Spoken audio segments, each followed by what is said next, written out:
नमस्कार, welcome back to my YouTube channel. तो आप लोग कैसे हैं? उम्मीद करती हूँ आप लोग बहुत अच्छे होंगे। तो चलिए फिर आप लोगों के साथ में शेयर करते हैं कुछ किचन के ऐसे टिप्स एंड हैक्स जिससे कि हम अपने किचन के और घर के कामों को आसानी से कर सकें। तो चलिए सबसे पहली टिप्स है हमारी, जो मेन टिप्स है कि हम जार में माचिस की डिब्बियाँ क्यों डालते हैं। तो आप लोग एंड तक ज़रूर देखते रहना। तो सबसे पहली टिप्स है कि जैसे इसको आप लोग क्या बोलते हैं, हमारे यहाँ इसको सखारू बोला जाता है। तो इसको जब काटते हैं तो हाथों में बहुत खुजली होने लगती है, बहुत ही कठिन होता है, इसको काटना भी टफ होता है और इसका अगर ज़रा सा भी पानी लग गया तो मेरे हाथों में खुजलियाँ बहुत होने लगती। सभी के साथ में ऐसा होता है, मेरे साथ नहीं होता है। तो ये इसको काटने से पहले आप क्या करें, हाथों में सरसों का लगा लें तेल, इससे तेल थोड़ा ज़्यादा ही लगा लीजिए और उसके बाद में इसको कट करें। तो देखिए इस तरह से नहीं कट रहा है, तो इस तरह से जो भी आपके पास कोई भारी है चीज़ हो या वेलन हो, उसी से इसको चाकू रखने के बाद में उससे थोड़ा सा हम इसको दबा के ठोक देंगे तो हमारा ये बहुत ही आसानी से कट जाता है। जो लोग खाते होंगे, आप लोगों के यहाँ क्या बोला जाता है, आप लोग कमेंट करके ज़रूर बताना मुझे।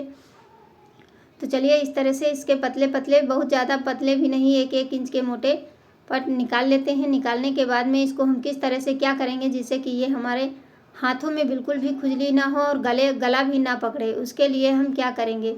तो चलिए इसमें हम तेल जितना हमारे हाथों में लगा है तो इसके ऊपर में इस तरह से लगा देंगे और लगाने के बाद में इसको हम बॉईल करने के लिए चढ़ाएंगे। तो इसमें मेन है, जब बॉईल करते हैं तभी इसमें एक चीज़ डाल दी जाए जिससे कि ये बिल्कुल भी गला नहीं पकड़ेगा, क्योंकि अरबी है वो कम पकड़ती है लेकिन ये बहुत ज़्यादा ही पकड़ती है। तो इसमें हम डालेंगे ठंडा चिल्ड पानी। इससे क्या होगा कि जो ये गला काटने लगता है वो नहीं होगा।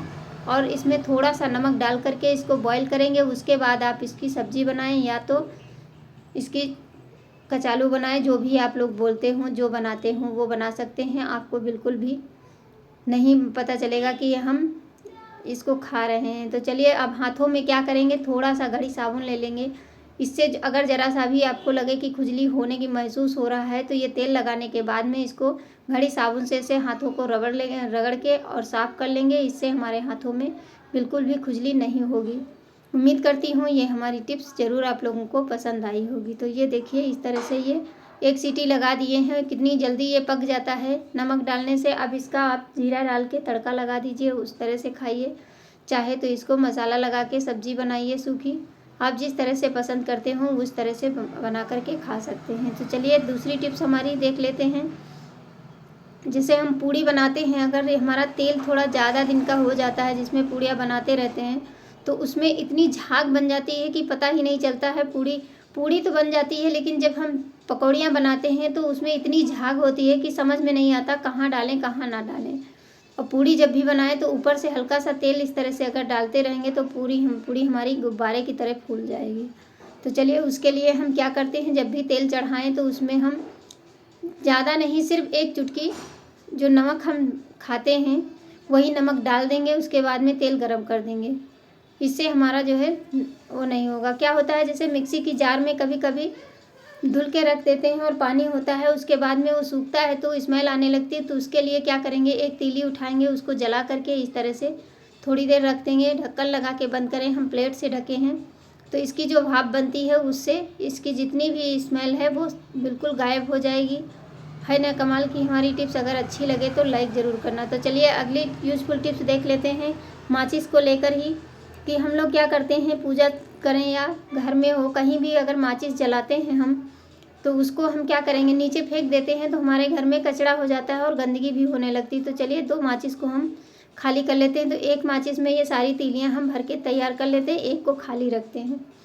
इससे होगा क्या, आप सोच रहे होंगे कि ये 1 में माचिस की तीली होंगी, 1 खाली ही रह पर क्या करेंगे। तो इससे आपके घर में जो भी ये जलाते हैं, जैसे जलाए उसके बाद फेंक दिए, चाहे पूजा रूम हो या घर हो या कहीं भी आवश्यकता पड़ सकती है माचिस की, तो इस तरह से डालेंगे तो ये दाग भी पड़ जाते हैं ये जलने के और ये काले काले पड़े रहते हैं तो गंदा भी लगता है। तो इसके लिए हम क्या करेंगे, इसको हम थोड़ा सा फेविक्विक ले लेंगे या कोई टेप ले लेंगे, माचिस को आपस में चिपका देंगे। 1 खाली है और 1 में तीलियां हैं। तो इस तरह से चिपकने के बाद में आप देखेंगे जब भी आप माचिस को यूज करना हो तो उसको इस तरह से जितनी भी बेकार जली हुई तीलियां हैं वो उठाइए, नीचे वाले डब्बे में डाल दीजिए और आपको निकालनी है तो ऊपर वाले माचिस से आप निकाल सकते हैं। इससे हमारा घर भी नहीं गंदा होगा और हमारा काम भी हो जाएगा।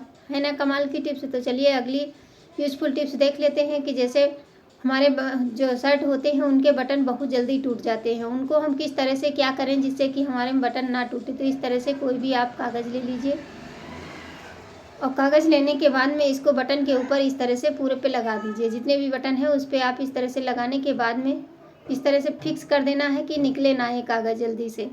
आप सोच रहे होंगे ये कागज़ लगाने से क्या होगा, आपके पास फॉइलिंग पेपर है वो लगा सकते हैं, लेकिन मैं कागज़ लगा के भी ये कोई दिक्कत नहीं होती। तो अब कोई भी नेल पेंट जो आप यूज़ करते हैं तो जहाँ पे धागा होता है हमारा इसका बटन का, उस पर आप ये नेल पेंट लगा देंगे तो इससे हमारा जो धागा होता है वो मजबूत होगा और चिपक जाएगा आपस में। तो ये जल्दी धागा नहीं टूटेगा, तो हमारे बटन भी जल्दी नहीं टूटेंगे। और आप सोच रहे होंगे इसका कलर पीछे लग जाएगा, तो उस पर बिल्कुल भी नहीं पता चलेगा, क्योंकि हमने पीछे इसलिए कागज़ लगा दिया है। अगर ज़रा सा भी लगेगा तो वो कागज़ पे ही रहेगा, हमारे कपड़े पे नहीं रहेगा। आई होप आप लोगों को हमारी ये टिप्स ज़रूर पसंद आई होगी। ये बहुत ही यूज़फुल है, आप एक बार ज़रूर ट्राई करना। आप कागज़ को इस तरह से निकाल लीजिए और निकालने के बाद में शर्ट को यूज करेंगे तो आपके बटन कभी भी टूटने से रहे। तो चलिए फिर देख लेते हैं अगली हमारी यूजफुल टिप्स। क्या होता है, कपूर हमारे सभी के घरों में कपूर तो जलाया ही जाता है, पूजा रूम में तो कपूर रखा ही रहता है। तो क्या आप लोग जानते हैं कि इस छोटी सी कपूर की टिक्की से हम अपने घर के काकरोच और चींटियों को किस तरह से भगा सकते हैं। ये छोटी सी होती है लेकिन ये बहुत कमाल की होती है। इस तरह से छोटे छोटे टुकड़े हम इसके कर लेंगे और उसके बाद में जब भी आप अपने घर की सफाई करें, झाड़ू पोछा करने के बाद में घर के कोनों में ये छोटे छोटे टुकड़े अगर एक दो डाल दिए जाएंगे तो इसकी स्मेल इतनी स्ट्रांग होती है कि आपके घर में काकरोच और चींटियाँ बिल्कुल भी नहीं आएंगी, क्योंकि चींटियाँ जब आ जाती तो कोई भी सामान खराब कर देती है। इस तरह से देखिए कोने कोने में रख देंगे, क्योंकि कोने से ही हमारे घर में चींटियाँ आती हैं। उम्मीद करती हूँ आप लोगों को ये हमारी छोटी सी टिप्स ज़रूर पसंद आई होगी। पसंद आए तो लाइक शेयर सब्सक्राइब और कमेंट ज़रूर